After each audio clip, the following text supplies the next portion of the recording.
What up, YouTube? It's Two Fat Guys Pull Us, and before we get to our video, we wanted to let you know about our milestone giveaway for 1,000 subscribers. We are giving away an Amazing Spider-Man issue number 4. This is the first appearance of Silk, the original Sin tie-in. I'm sure everybody is familiar with this book.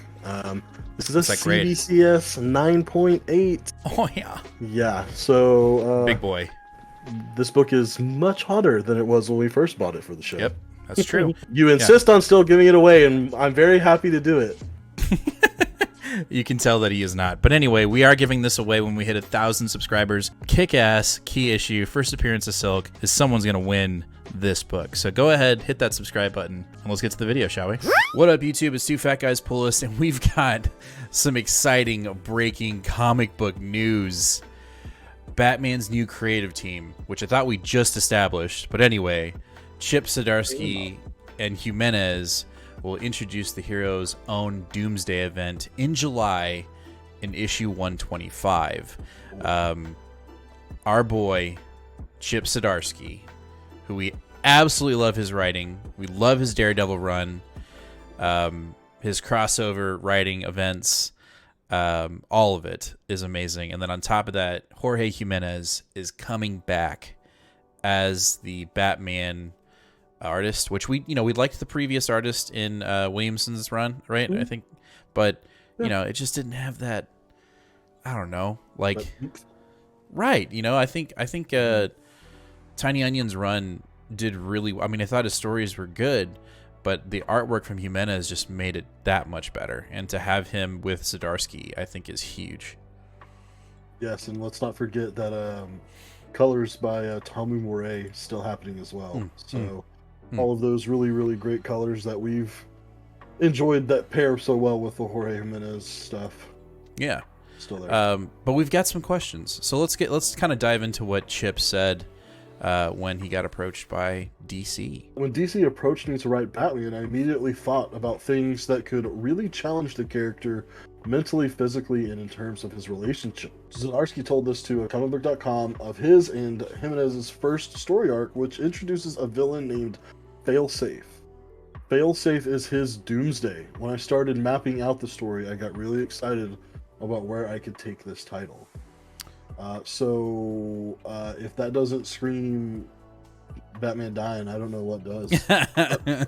Well, and we've already kind of speculated that the Justice League going into the Dark Crisis event that's coming up in the summer as well, we think those heroes are going to be off the board as well. So we don't, will they die? Will they be thrown into a black hole? We've got a lot of questions. Like, I think I've brought this up, and I know that you've tried to explain it to me numerous times when it comes to continuity within comic books when there's a large event. And I think in Marvel, it seems the dots seem to connect usually when there's a massive Marvel event that changes the landscape throughout all of the continuity of Marvel comics. I'm still a little fuzzy when it comes to Batman, so I'll be very interested, or not Batman, I'm sorry, DC Comics. So I'll be very interested to see what Chip does with the Dark Crisis event, how that's going to affect continuity. It didn't, I don't know, like when the last Death Metal event happened, I was like, wait, where are we? What are we doing? And then it was like, now we're kicking off Infinite Frontier. Never mind, that's not real. Like, what? I feel like DC is very wishy-washy with their events, so I'll be very interested to see what Zdarsky can do with Batman. I think he's going to do a really good job. But the other thing that came out of the comicbook.com interview was that Tim Drake, who we haven't seen in really any of our current DC books that we're reading, is going to be center stage, if somewhat, within this fail-safe 6-issue arc that starts in July. To me, it's always really interesting to see who takes over the Batman mantle when Bruce Wayne is not Batman. Whether it's we get the totally curveball out of nowhere, shit, who's the guy? What's the guy's name from Nightfall? When Bane breaks his back, Jean-Luc, whatever. Yeah. I know you're talking about. And then we get Dick Grayson being Batman for a while in Grant Morrison's run, but Tim Drake has been passed up a couple of times. I highly doubt Jason Todd will ever even be interested in the mantle, No. especially with his vigilante style now. Right. And yeah, I guess we all just assume it would be Damien. Since John's taking over for Clark, we just assumed it would make sense for Damien. But uh, I'm interested. I'm interested to see how Tim Drake fits into the mold. If he's gonna be Batman, or if it's just he's gonna leave the family. I don't really know. Yeah, well, and I think when you sent me the article and you were like, "Bro, this is happening," Mm-hmm. we both were kind of like, "Wait, but how is this gonna work?" And obviously, I have all the faith in Zdarsky. Like, the dude's a fucking beast. Like, he's a writing wizard, and so I have no doubt. We're making the assumption, well, Tim Drake's gonna be Batman because he's the center focus. That's what Zdarsky said. No, that might not be the case. I mean, Batman might be in it, and he might be taken out for a couple issues and then brought back. I don't know. But that being said, I just think this is going to be. I mean, there were a select few writers. Like, nothing's wrong. There's nothing wrong with Williamson's current run. Nothing. I'm enjoying it. I love the artwork. I think the story's great. But when we started seeing that he was connected to all these other different projects, all these different other books, I was like, how is he going to have time to really write a mainstream Batman story? And I think we both were kind of like, I think in the back of our minds, we were both thinking someone's going to take over. Mm-hmm. I didn't think it was going to happen this quickly. I thought we were going to get at least another half a year into 2023 to get a new Batman writer. But I can't really imagine another perfect fit to write this character. No way. With him writing Daredevil currently, and he's relaunching Daredevil in the summer. So this guy has 2 books dealing with daddy family issues, parents murdered,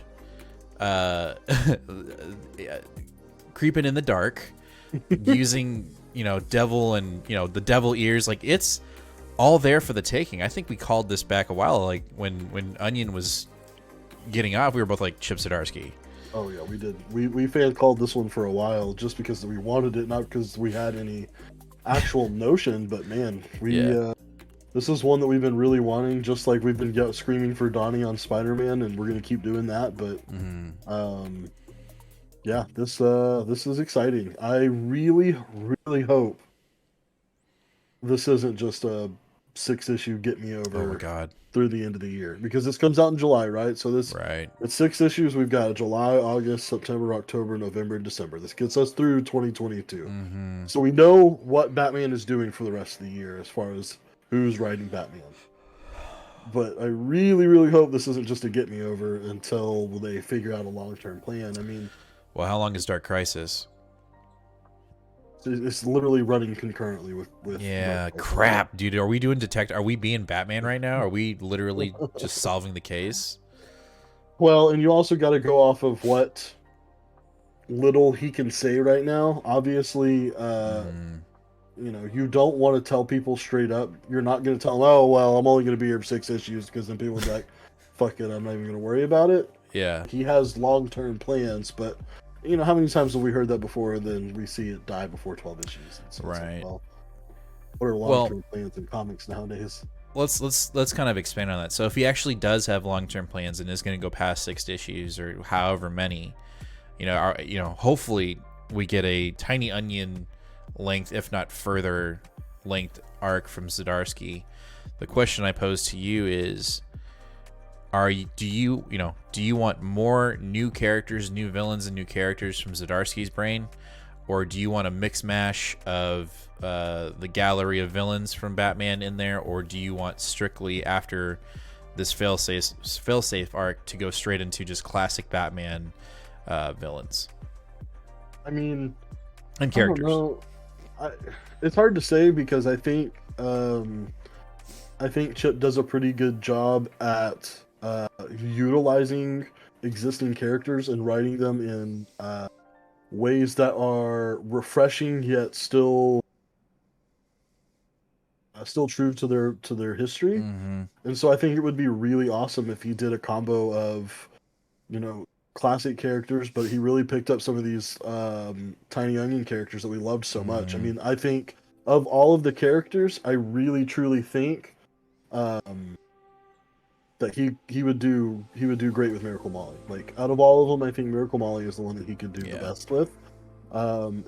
There's no hiding the fact that Chip is sort of a hippie liberal leftist Canadian dude, and so using Miracle Molly as his mouthpiece, I think would be really interesting, and would make for some stories that are worth reading besides just kapow and batarangs and fighting. You know, like there's an aspect to his Daredevil run right now that is fantastic at its subtlety, but at the same time, it is making a statement that I wouldn't call political. I would almost call